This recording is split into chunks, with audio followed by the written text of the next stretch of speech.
Худяков Жорот деген агай Тянь-Шаньда жашап, анан 6-кылымда Енисейге келдик. 9-кылымда кайра келип, анан кийин бул жерде акырындык менен өздөштүрүп, анан кыргыз эли келип чыкканды жазышканда. Чын айтсаң да, бардык изилдеген, Эмилиев изилдеген башкалар изилдеген, алардын бардыгы Енисейде жашаган, Кыргыздагы биринчи мекени Енисейде жасап жүрүшкөндө.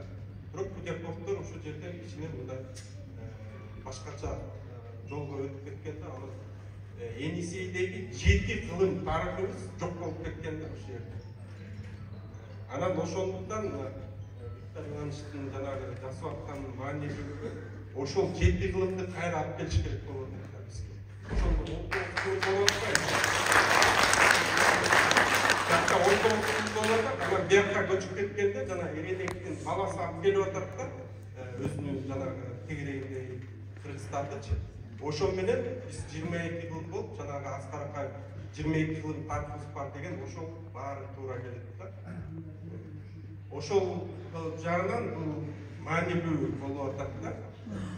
Анан кийин албетте китепти окуганда эң кызыгы бул жанагы Эренектин бала чагы кантип жазылды деген сөз болду. Себептен тарыхта бир материал болмойнча, факт болмойнча жаза албайсың да, ойлоп таба албайсың.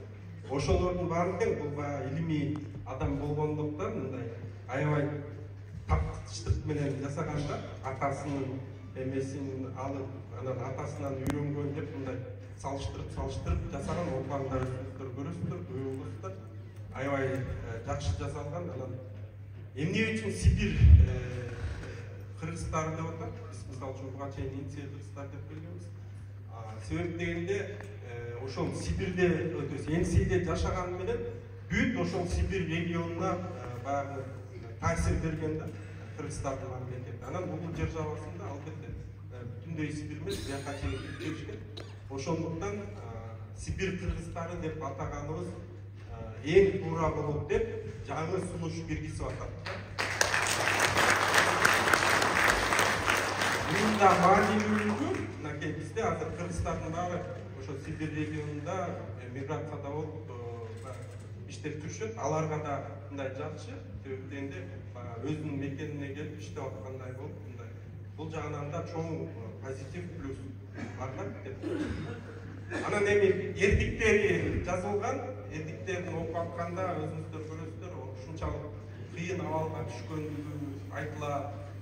Ошолордун баарын жеңип чыгып, улам баягы эл топтоп, улам аскер топтоп күрөшүп аягына чейин чыгам деп көп аракеттерди кылганда, ошондо мындай ыйлагыбыз келет, кээ бир жерлеринде аябай көп бир ситуацияларга кабылган учурлар болот. Анан эң аягында эмне үчүн